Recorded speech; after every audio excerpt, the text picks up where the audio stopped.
Setelah pertandingan Portugal melawan Slovenia, Diogo Costa terlihat gembira dengan penampilannya, yang berhasil menghalau eksekusi penalti dari Josip Ilicic, Jur Balkovic, dan Benjamin Verbeek. Berkat penampilannya yang gemilang tersebut, kiper Porto itu memainkan peran kunci dalam membawa Portugal lolos ke babak 8 besar. Costa menyebut pertandingan ini sebagai yang terbaik dalam hidupnya. Mungkin ini pertandingan di mana saya paling bermanfaat. Saya sangat bahagia dan bangga bisa membantu tim, katanya. Berdasarkan laporan Sport, awalnya AC Milan memimpin dalam perlombaan untuk mendapatkan Zirkzee. Namun, saat ini Manchester United dikabarkan telah melampaui Milan. Hal ini dikarenakan Manchester United telah mencapai kesepakatan dengan agen Zirkzee. Mereka bersedia membayar komisi yang besar kepada agen tersebut untuk memudahkan transfer ini. Sementara itu, Milan selama ini tidak berhasil membujuk agen tersebut. United sendiri disebut harus membayar harga yang tinggi, sekitar 40 juta euro untuk membawa Zirkzee ke Old Trafford. Sebelumnya, Barca sudah sepakat dengan PSV untuk transfer Dest, pasca peminjamannya berakhir di angka 10 juta euro, lantaran sang pemain mengalami masalah pada lututnya. Ada kekhawatiran, valuasi tersebut enggan ditebus oleh PSV Eindhoven. Namun, kini kedua tim sudah sepakat bakal melepas sang pemain ke Belanda. Dest juga sudah menjalani operasi pada bagian lututnya, dan ia siap kembali pada tahun depan. Sang pemain juga telah menekan kontrak hingga 2028 mendatang. Ketiadaan Dest di Barcelona akan sangat berguna, lantaran dirinya bakal meringankan beban gaji klub. Saat ini, Florian Wirtz masih memiliki kontrak dengan Bayer Leverkusen hingga tahun 2027. Namun, Bayern Munchen dilaporkan tertarik untuk merekrutnya dari Leverkusen untuk memperkuat tim mereka musim depan. Selain itu, Real Madrid juga berencana untuk merekrutnya guna meningkatkan daya saing mereka di kompetisi Eropa. Sementara Barcelona, dengan keadaan ekonomi yang lebih stabil pada tahun 2025, juga mungkin akan mencoba menggoda Florian Wirtz dengan penawaran yang menarik.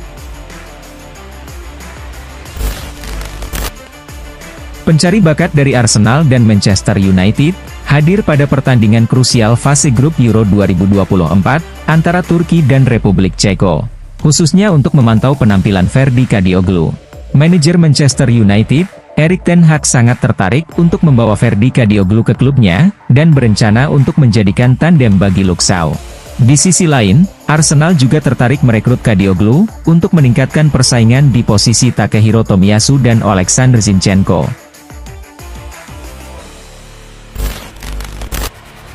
Manchester United telah mengawasi Jarrad Brandtwaite selama hampir 1 tahun, dan sudah mengajukan penawaran sebesar 45 juta euro untuknya. Namun, tawaran tersebut langsung ditolak, ketika Everton menetapkan harga 80 juta euro untuk sang pemain.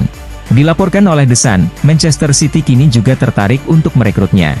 Manajer Manchester City, Pep Guardiola terkesan dengan kemampuan Brandtwaite di lini belakang. Pep menilai, dia memiliki potensi untuk menjadi pemain bertahan kelas dunia, dan Man City sadar akan hal tersebut. Adrien Rabiot, saat ini berstatus bebas transfer, setelah kontraknya di Juventus berakhir pada 30 Juni. Pemain ini, diperkirakan akan bergabung dengan klub lain, menjelang musim depan. Namun Calcio Mercato melaporkan, bahwa Juventus optimis dapat mempertahankan Rabiot. Kendati demikian, Juventus akan bersaing dengan klub-klub seperti AC Milan dan Liverpool, yang juga menunjukkan minat pada pemain Prancis tersebut.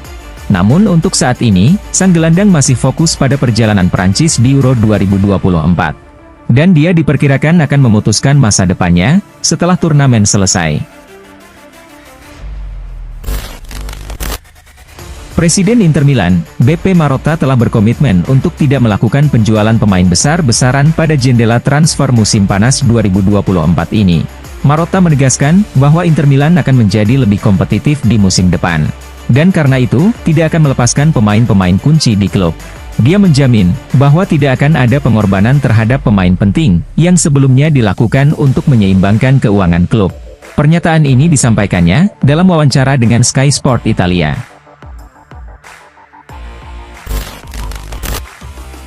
Di perempat final mendatang, Inggris akan menghadapi Swiss, yang dikenal sebagai lawan sulit.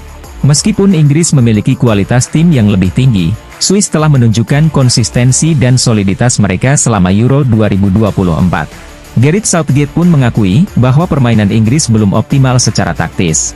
Meski begitu, ada semangat dan kebersamaan dalam tim yang terus bertumbuh. Kami harus menyelesaikan banyak masalah dalam proses menuju camp, bahkan lanjut terus sampai sepanjang turnamen. Melihat laju Portugal dan Prancis sejauh ini, wajar jika muncul rasa pesimistis menjelang duel kedua tim tersebut di babak perempat final nanti. Prancis main meragukan, tidak benar-benar menunjukkan status sebagai favorit juara. Di sisi lain, Portugal masih angin-anginan. Kadang bisa main buruk, dan sulit cetak gol. Lebih dari itu, pertandingan akhir pekan nanti bakal memperebutkan tiket ke babak semifinal. Kedua tim akan bermain ekstra hati-hati. Laga bakal membosankan untuk penonton netral. Cristiano Ronaldo menangis saat pertandingan melawan Slovenia di babak 16 besar Euro 2024. Kejadian itu terjadi saat istirahat babak tambahan waktu, setelah Ronaldo tidak berhasil mencetak gol ke gawang Slovenia. Tendangan penalti Ronaldo ditahan oleh kiper Slovenia, Jan Oblak. Meskipun demikian, Portugal berhasil melaju ke perempat final setelah memenangkan adu penalti. Saat menangis, Ronaldo pun dihibur oleh beberapa rekan setimnya. Ronaldo juga menjelaskan alasan kenapa dia menangis. Ini rasanya sedih dan gembira pada saat yang bersamaan. Tetapi, yang terpenting adalah bahwa kami lolos, kata Ronaldo. Victor Osimhen telah menjadi subjek minat dari klub-klub seperti Chelsea. Tetapi laporan dari Calcio Napoli mengindikasikan bahwa Manchester United juga ikut dalam persaingan tersebut. Berdasarkan laporan tersebut, Manchester United telah mengajukan penawaran dengan uang tunai, ditambah Rasmus Højlund sebagai bagian dari kesepakatan untuk striker Napoli tersebut. Højlund sendiri bergabung dengan Man United pada musim lalu. Dan ia tampil cukup impresif dalam musim debutnya bersama Setan Merah. Akan sangat mengejutkan jika mereka benar-benar ingin menukar pemain asal Denmark tersebut. Seperti yang sudah diketahui, Raya bergabung dengan Arsenal di musim panas tahun lalu. Ia dipinjam dari Brentford selama 1 musim penuh. Saat ini, masa peminjaman Raya di Arsenal sudah habis. Alhasil, ia harus kembali ke Brentford dalam waktu dekat ini. Namun, Fabrizio Romano melaporkan bahwa Raya tidak akan kembali ke Brentford. Pasalnya, Arsenal memutuskan untuk mengaktifkan klausul pembelian permanen sang kiper. Mereka pun harus membayar sekitar 27 juta pounds ke Brentford untuk mengaktifkan klausul ini. Penampilan Stanislav Lobotka selama di Euro 2024 ini disebut menarik perhatian Liverpool. Mereka akhirnya disebut tertarik memboyongnya pada musim panas 2024 ini. Rumor itu dilansir oleh Vichages. Laporan itu juga menyebut bahwa Napoli tak berniat melepas pemain 29 tahun tersebut saat ini. Meski demikian, ada kabar bahwa Lobotka punya bandrol sebesar 34 juta pound saja. Di sisi lain, kontrak Lobotka dengan Napoli memang masih panjang. Ia terikat di Naples sampai tahun 2027 mendatang. Alexander Isak bisa dikatakan jadi salah satu striker terbaik di EPL saat ini. Semenjak bergabung dari Real Sociedad, sang striker berkembang dengan pesat di lini serang The Magpies. Ketajaman Isak ini menarik perhatian Chelsea. Enzo Maresca dilaporkan berminat untuk merekrut sang penyerang ke Stamford Bridge di musim panas ini. The Sun melaporkan bahwa Chelsea kini menyiapkan rencana baru untuk mendatangkan sang striker. Mereka menyiapkan skema tukar tambah agar mereka bisa mendapatkan Isak. Dan pemain yang akan ditumbalkan Chelsea adalah Nicholas Jackson. Martin Paes mengucapkan terima kasih kepada penggemar di Indonesia dan di seluruh dunia yang telah membantunya masuk ke MLS All-Star 2024. Di acara tersebut, ia akan bermain satu tim dengan 2 bintang besar Inter Miami, yaitu Lionel Messi dan Luis Suarez. Serta beberapa pemain terkemuka lainnya, seperti Jordi Alba, Sergio Busquets, dan Hugo Lloris. Paes akan berkompetisi bersama MLS All-Star, melawan tim MX All-Star dari Meksiko. Sebagai informasi, Martin Paes masuk MLS All-Star melalui pilihan penggemar. Sama seperti Lionel Messi, Luis Suarez, Christian Benteke, hingga Riqui Puig. Pogba sekarang ini tak bisa bermain sepak bola. Ia sedang menjalani sanksi larangan bermain selama 4 tahun. Di saat sanksinya berakhir, Paul Pogba akan berusia 35 tahun. Meski demikian Pogba menyatakan dirinya tak akan menyerah begitu saja. Ia masih punya keinginan untuk terus bermain sepak bola. Pogba juga mengaku tak sabar kembali merumput. "Saya ingin berjuang untuk karir saya optimis. Saya belum tamat," kata Pogba. "Saya tak sabar untuk kembali ke lapangan," pungkasnya. Musim depan, Juventus akan melakukan perombakan pemain. Juve tentu ingin membentuk tim yang sesuai dengan visi pelatih baru mereka, Thiago Motta. Salah satu area yang kabarnya ingin diperkuat oleh Thiago Motta adalah lini tengah. Juventus akhirnya dikabarkan mengincar gelandang Nice, Khéphren Thuram. Juventus pun serius menginginkan Thuram. Kabarnya, mereka sudah berhasil negosiasi dengan pihak Nice.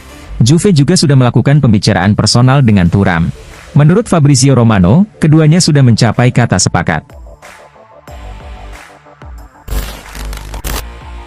Timnas Belanda memastikan diri lolos ke babak perempat final Euro 2024.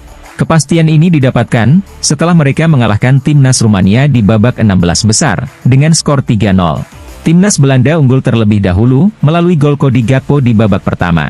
Sementara di babak kedua, Belanda berhasil mencetak 2 gol berkat aksi Donyell Malen. Turki sukses melaju ke babak 8 besar Euro 2024, usai mengalahkan Austria dengan skor 2-1. Meri Demiral menjadi pahlawan kemenangan Turki, lewat 2 gol yang ia ciptakan. Austria sempat memperkecil ketinggalan, berkat gol pemain pengganti, Michel Gregoritsch. Berkat hasil ini, Turki berhak lolos ke babak perempat final.